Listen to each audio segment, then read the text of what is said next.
Good afternoon, class. I hope that everyone has joined it.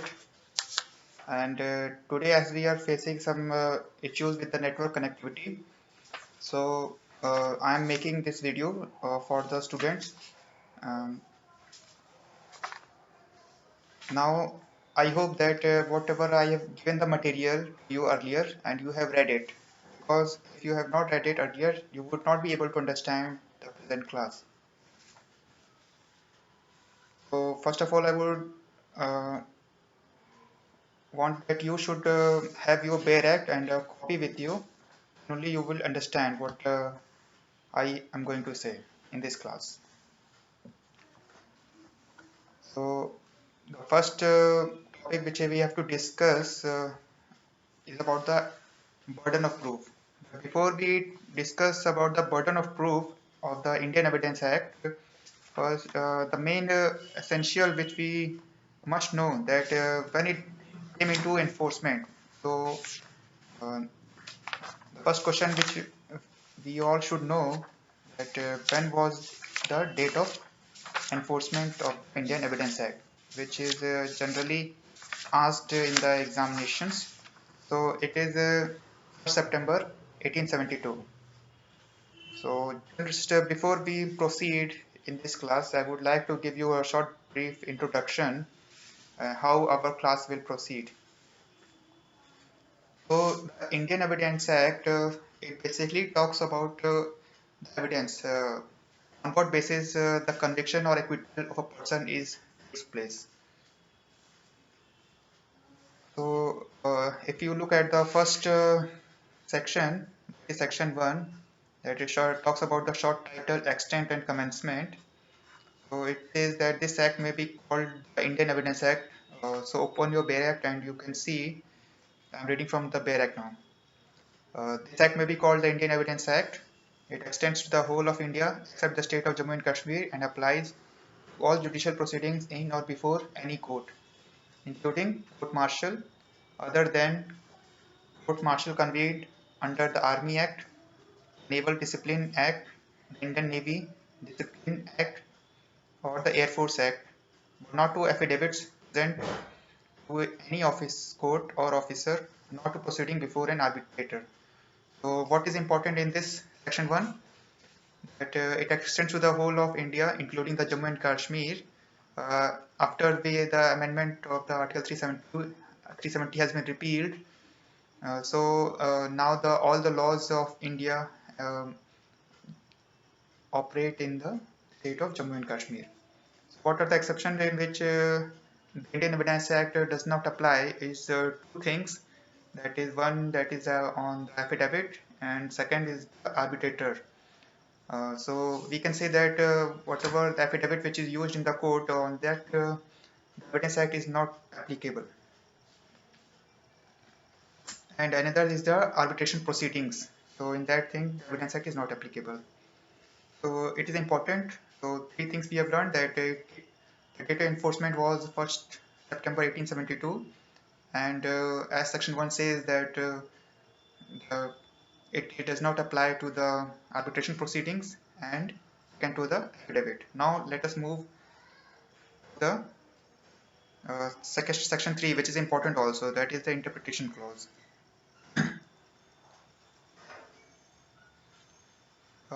Now some important point also we should remember. Just let us see. The Indian Evidence Act applies to all judicial proceedings except to the 7 subject matter mentioned below. The 7 subject matter in which Indian Evidence Act does not apply. It says that first is the Jammu and Kashmir. Now we know that it is also applicable after the repeal of the Article 370.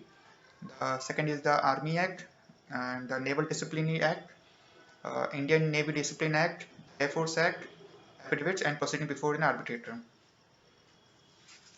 Now, as you can see that section 2 has been repealed. Now we are moved to the section 3 of the interpretation clause. I'm just giving you the briefing of the Indian Evidence Act before we move on the main topic, that is the burden of proof. Because you will not understand what is burden of proof before you understand the basic terms, terminology which in the interpretation clause which has been given. So let us see the interpretation clause. This act, the following words and expressions are used in the following senses unless a contrary intention appears from the context. So what are the main things? The first one is court. Court includes all judges and magistrates and all persons except arbitrators legally authorized to take evidence. In the definition of the court also, it is clear that court includes all the judges and magistrate and all persons. That is, court includes all judicial magistrate and accepts the arbitrators. Arbitrator or legally authorized to take evidence. Now next point is the interpretation clauses. Fact. What does the fact means? Fact means and includes first one, anything or state of things or relation of things capable of being perceived by the senses. So on the issue of the fact, they can be physical fact and psychological fact also. And generally, to make you understand, the fact means physical fact, whatever you can perceive by your senses, whatever you can touch, that is called physical facts. Mental facts, it is just like he has an reputation of it. Something that person has a reputation. The reputation is a psychological fact, and a physical fact is that something which you can perceive by your senses. That is called physical fact. So now let us continue. Now fact, what does it mean? Anything, state of things, or relation of things capable of being perceived by the senses. The sense organs which we can perceive by that sense organs is known as fact. And second is any mental condition of which any person is conscious. So if any mental condition is also there, then it is a fact. As earlier I have told you that fact can be psychological fact and physical fact. Psychological fact which we cannot perceive, just like the reputation.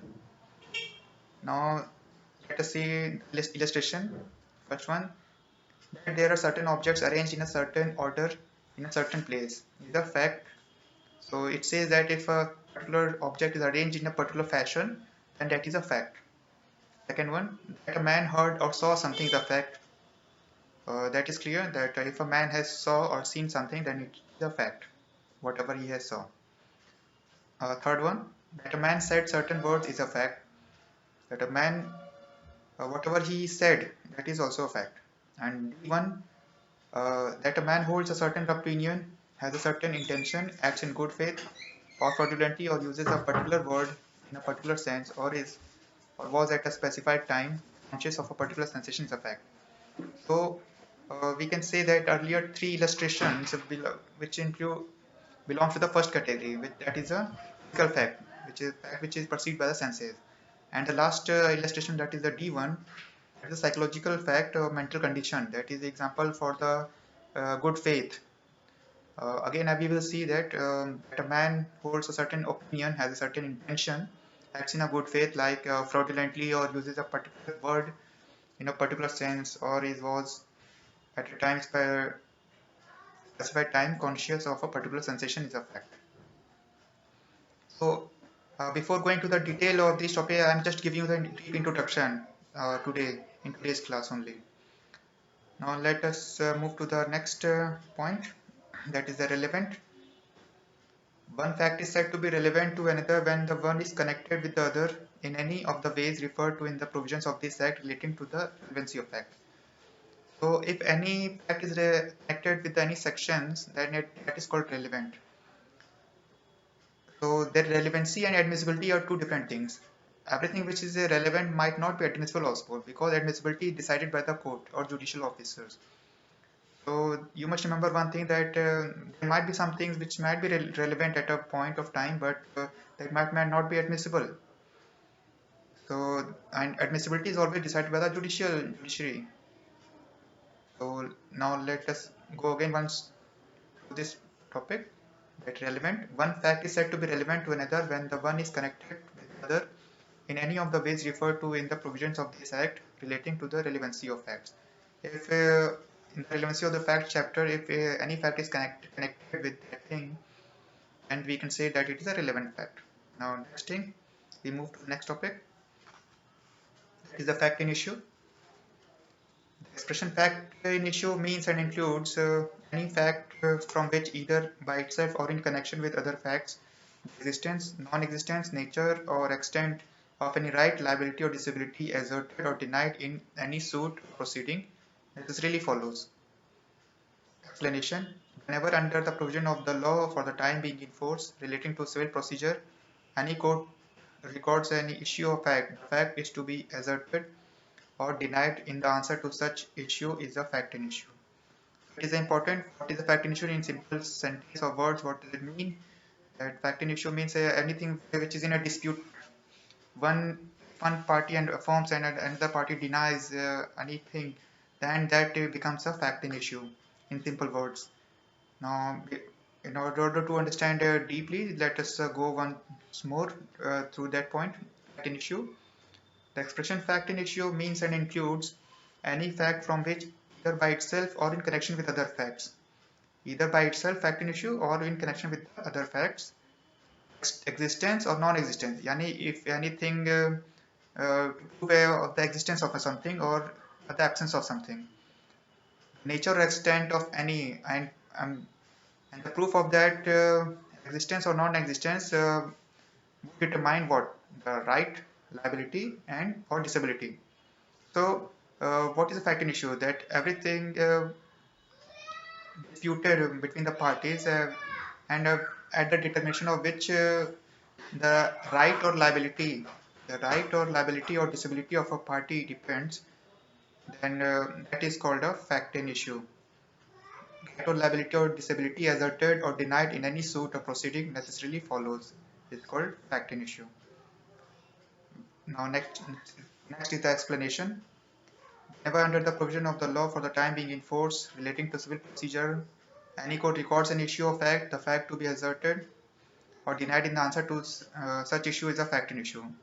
So if a court records an issue of fact and if any party affirms or denies in response to that issue, then it is also a fact in issue. The fact to be asserted or denied by in the answer to such issue is a fact in issue. Now, let us go through the illustration also. What illustration says.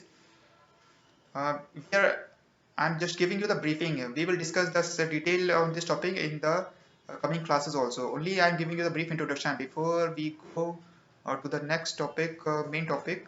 I know it's important because you should know the important concepts or terminologies of evidence. So this is the only reason that why I'm discussing this terminology with you before I'm going to start the main topic, that is the burden of proof. Let's move back to the original topic, that is what's fact in issue, and let us see the illustration now. He is accused of the murder of B. The illustration talks about the A is if anyone A is accused of the murder of B. At this trial, the following of facts may be an issue. What if someone person has killed B, so A has become accused of murdering B. So what are the facts in issue in this case? The first one is that A caused B's death. That might be the fact in issue. That A caused B's death. We have to prove it, but that is a fact in issue. And second one is that A intended to cause B's death. That the intention was there. We have to prove it. Third one, that A had received grave and certain provocation from B. So that is also the fact in issue, whether he has received any provocation of grave and certain provocation from B. Now the fourth one, A at the time of doing the act which caused B's death was by reason of unsoundness of mind incapable of knowing its nature. So if there is anything that he was unsoundness of mind, so that might come into the exceptions of the IPC. That also becomes a fact in issue. Now let us move to the next point, that is the document also, which is coming in section 3 of the Indian Evidence Act, that is the interpretation clause. Document means any matter expressed or described upon any substance by means of letter, figures or marks, or by more than one of those means intended to be used, which may be used for the purpose of recording that matter. So if anything which has been described upon any substance, anything by letters, figures or marks. So in letters which say that if we write something on anything, even on ground or beach or anything on paper or leaves or anything, marking the letters, the ancient inscriptions on the rocks, that all becomes a document or marks or anything. or by more than one of those means intended to be used, for which may be used for the purpose of recording that matter. That is called document. Let us see now the illustration. Let's say that what are the documents? First one, writing is a document. Whatever you write, that becomes a document. Second one, words printed, lithographed, or photographed are documents. So anything which is written here is a document, and another is a words printed. And if printing is there or lithographed, that is lithography is also related with the printing. Or photographed are all documents. Now the next one is a map or plan is a document. So a figure, that is the map, it also comes in the document. An inscription on a metal plate or a stone is a document. So whatever you have inscribed, that we have already said that inscription on the rocks or on the stone is a document. A caricature is a document. Caricature, signature, caricature is a document. Now let us move again. Evidence. What is the meaning of the evidence? Evidence means and includes first statements which the court permits or requires to be made before it by the witnesses in relation to matters of fact under inquiry.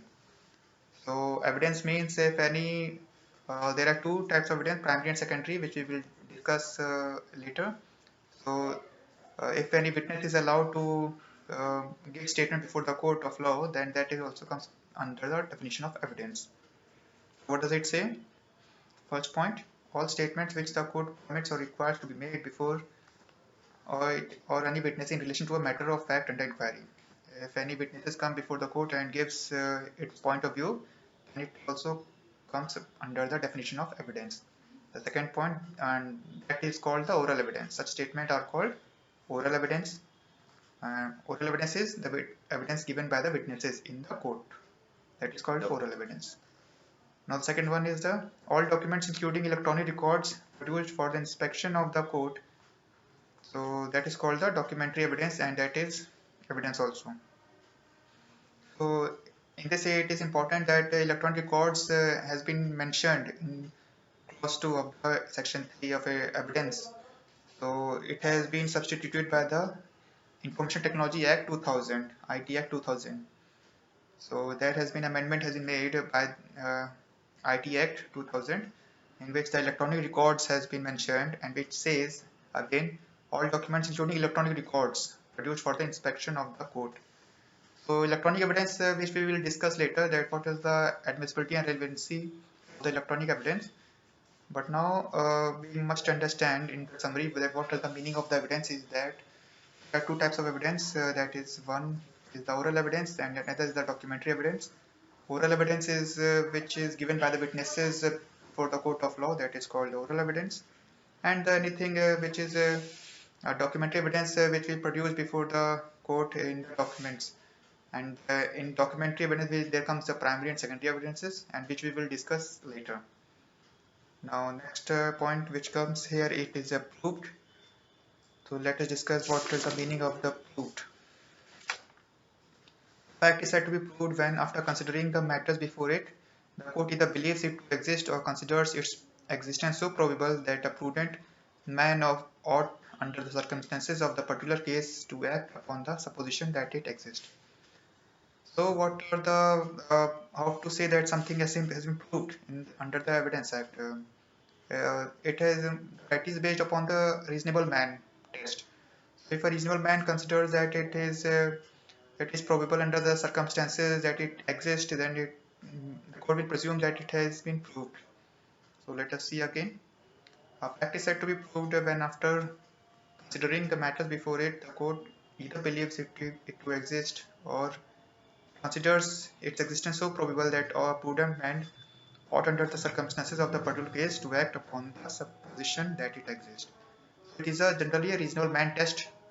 If reasonable man, a prudent man, believes that that thing exists or does not exist, then that it has been proved.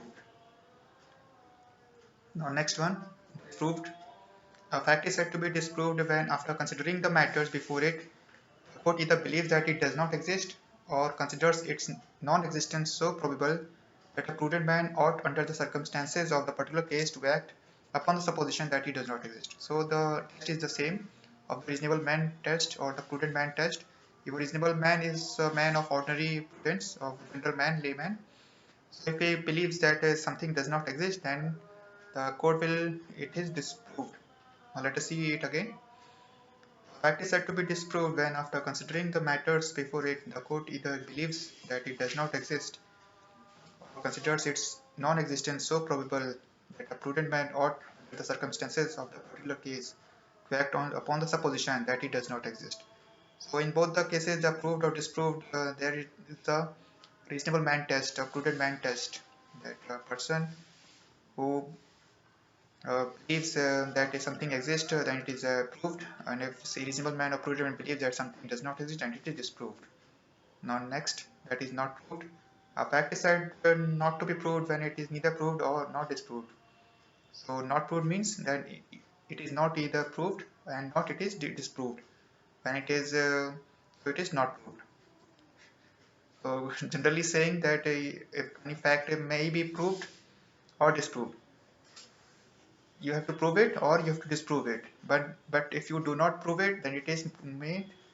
It is called that is you have that is not proved. Simple. A fact is said not to be proved when it is neither proved nor disproved. And either it is not proved or disproved. So in short, what we can say or summarize from the above discussion is that in the proved or disproved, you have to give the evidence to show whether it is proved or not. The disproving of something also you have to give the evidence. But in case of not proved, if you do not lay the evidence, then the generally you will lose the case and that things has not been proved. So better proof always on the person who alleges something. So the third condition is false on that point only. Now let us move again. Next topic. India means the territory of India excluding the state of Jammu and Kashmir. And again, the expression certifying authority, electronic signature certificate, electronic form, electronic records, information, secure electronic record, and subscriber shall have the meaning assigned respectively to them in the Information Technology Act 2000. So India in this Evidence Act, the India has been means that excluding the Jammu and Kashmir J&K. Now let us move to the next point. We will not discussing the detail because we will discuss these things in detail in the later classes. But as you know that just some important points that arbitrator is not a court. Besides it, consumer forum and commissions are also not a court. So that is important for the exams. It has been asked that whether arbitration is a court. The arbitrator is not a court. And consumer forum and commissions are also not a court.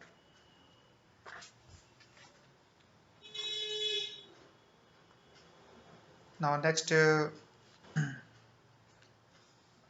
a short revision, let us see the facts. Facts which are the two types which we have discussed, that is physical fact and mental fact. Physical facts are capable of being perceived by the senses, for example, knife, gun, blood-stained clothes, etc.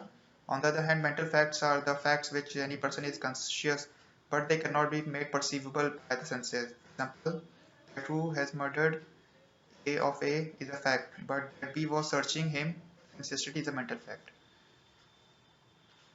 So we have already discussed the fact that is a physical fact and mental fact. Physical fact generally means that what we perceive by our senses, and mental fact means just like the reputation which can be perceived only by the, in which case it cannot be seen by the senses. That is called the mental fact in summary. So what are the definition of the on which the fact means the on which the rights or duties or depend, which creates the rights or duties, that is called the fact. It can be said that. Now again let us move next point.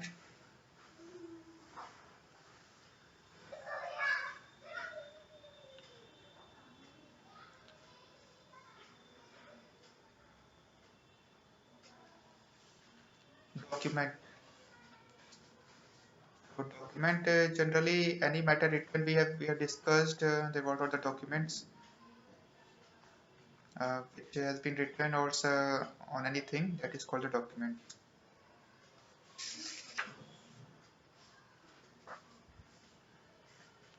Now the last one which we have to discuss is the may presume, shall presume, and conclusive proof. Now the may presume means, let us see section 4.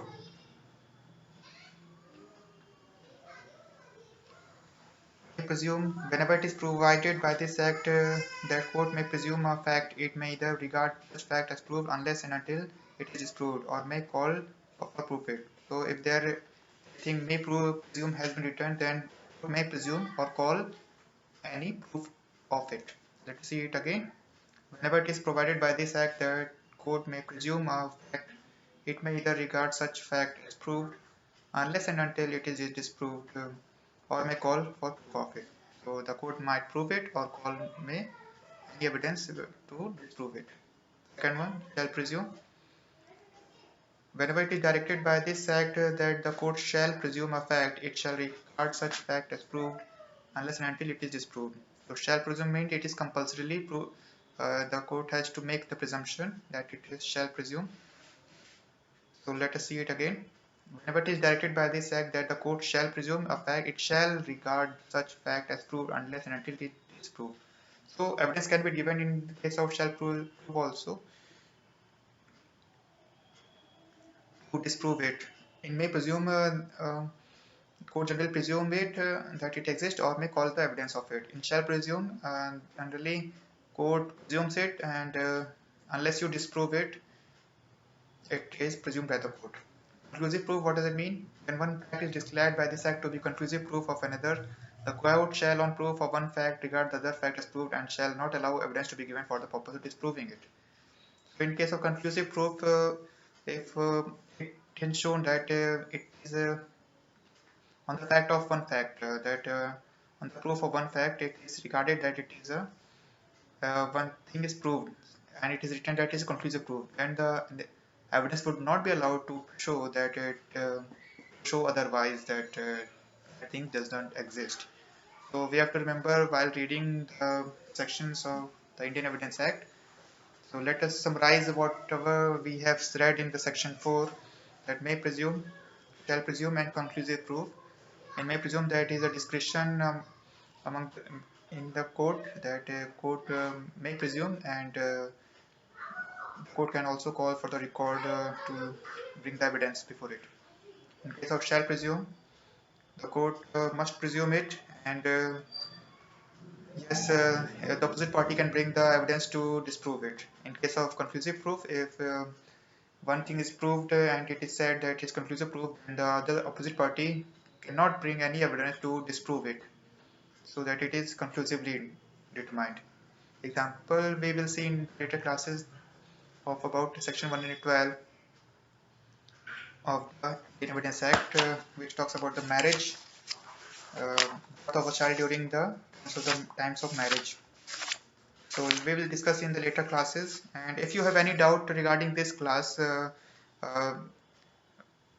you can write it to me, or we will discuss your doubts in the next classes. And thank you for watching this video. Thank you.